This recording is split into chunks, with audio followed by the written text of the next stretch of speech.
On to another story this evening, and the East Riding's politicians, rather than staff in County Hall's planning department, will probably decide whether Rathlin Energy can continue to work on their site at Walkington near Beverley. The company's planning permission runs out in 4 months' time. Rathlin is going to ask the East Riding Council for permission to stay there for another 2 years.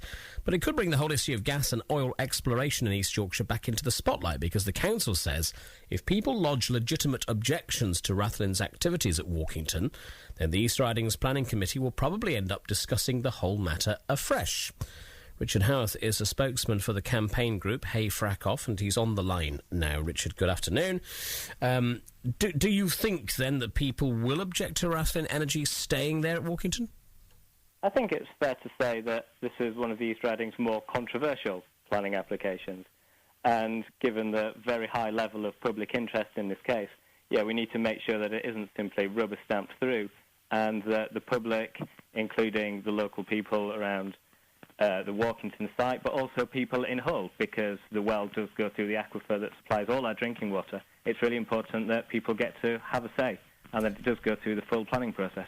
When you talk about the local people, do you think people in the Walkington area, frankly, are as fed up with you, the protesters, as they are with anything else that's going on? They maybe just don't want all this fuss on their doorstep.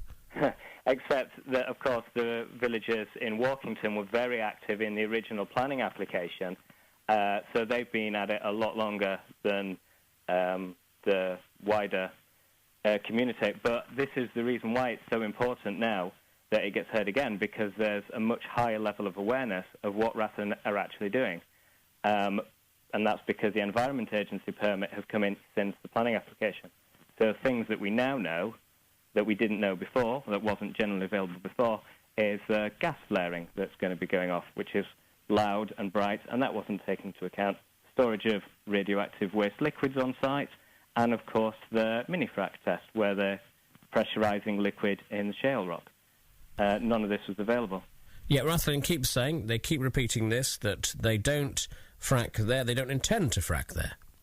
They're injecting liquid into the shale rock at pressure, and they're going to increase the pressure and up until the point that the rock cracks. And they say they're doing that to find out whether they can hydraulically fracture.